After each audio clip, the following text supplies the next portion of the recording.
Girl, Frank Monday coming at you. Growing a new mustache. Looking good. What's happening, you sexy motherfuckers? Hope y'all doing all right today. This is my week 2 of driving for Lyft.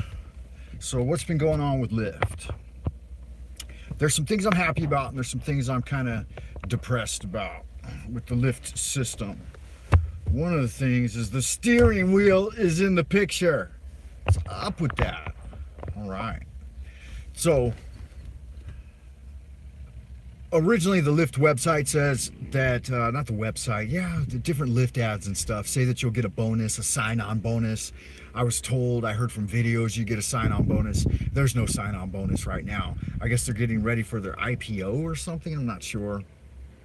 But Uber and Lyft are not giving really any sign-on bonuses right now. When I finally did get through all the hassle and put in the code, it said you and the person that recommended you would get $20. I was like, what? And they're promising like $300, $400, $500 sign-on bonuses. No, doesn't manifest. The other thing is they said that you'll get $1,000 guaranteed in your first 30 days. And what that meant is you're like, if you don't earn $1,000 in your first 30 days, then they'll make up the difference. But I earned like $650 in my first week. I drove 6 days, 5, 6, 7, maybe 10 hours a day, and I made $650. The other thing is that, folks say you'll make like, $20, $30 an hour. No, ain't gonna happen. Not with gas prices the way they are in Southern California. I'm in Los Angeles area, so I do get plenty of rides. But no, it works out to about 10 bucks an hour. Maybe 15 if you're lucky, if folks tip. Tipping is not a city in China, y'all. It's a real thing that you should do for service industry people that make at or below minimum wage. Like servers make $2 an hour, so you should definitely tip on that. Or just don't go out for meals. I mean, that's the other answer. Don't go out for full service meals. Rather than go into a nice Chipotle or something where there's actually servers working there, then go to Del Taco. Go to Taco Bell and save the money that way if you're so broke that you can't tip appropriately. So, and stay out of my car, If you can't give a nice tip or a decent tip anyway, a couple of bucks is all I'm expecting, then just walk. Don't call a Lyft, because I'll cancel probably. I won't.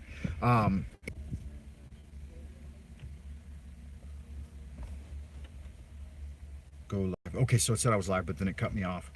So they charge taxes on that, so it's not 220 a week. My first week they prorated it, so it was 170, and I made that in 2 days. But then you got to think about the gas that you're spending, maybe a tank a day, something like $30, $40. So it's costing you $30, $40 a day to drive, and maybe you make $120. So you're making 80 bucks for putting in, 6, 7 hours. So it works out to be about $10 an hour. The weekends are a little better. The weekends, Friday, Saturday night, you make a little more money, but then you run the risk of drunks puking in your car. Or like my first week, some dude left gum on the back seat and I had to pay a $40 cleaning fee. Lyft only reimbursed me $25. I took pictures, I wrote an email. They said, yeah, well, we give you $25. It's comparable to $40. So there are lots of little ins and outs that they're kind of skimping on at this time. I also was under the impression that you get $5 on long pickups over 10 minutes and $10 on longer pickups like over 15 minutes. But I started getting long pickups right away, and I sent them an email to the help center and stuff, and I learned that from the rideshare guy and on his website on YouTube. But they don't do that anymore, so there's no additional incentive for long pickups. Week 1 was pretty good. The incentives were good. The money was a little better. Week 2 is when they hit you. Week 2, they cut all the incentives. They start sending you longer rides in general, longer pickups that don't pay as much. Like a run from Mission Viejo to LAX in my first week garnered me like 80 bucks. A run from Mission Viejo to LAX in the second week got me 40 bucks. Now that is to take into consideration a little bit of traffic conditions on the first ride and stuff, but they've definitely cut rates. They've cut rates across the board on a lot of things I've noticed. So even in the second week, rides just immediately started being less profitable. I'm only on week 2. I'm a new driver, so I have been making some mistakes, trying to figure out how to use the navigation in conjunction with the reality of the road.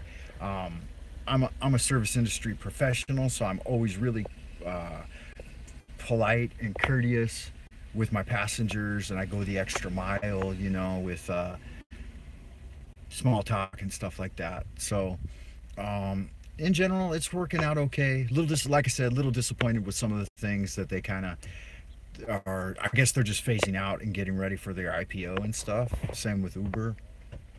So I'll give it a go, and I'll check back in with y'all next week, and maybe make weekly updates if that's something you enjoy. Talk to y'all later. You motherfuckers stay sexy. I'm out.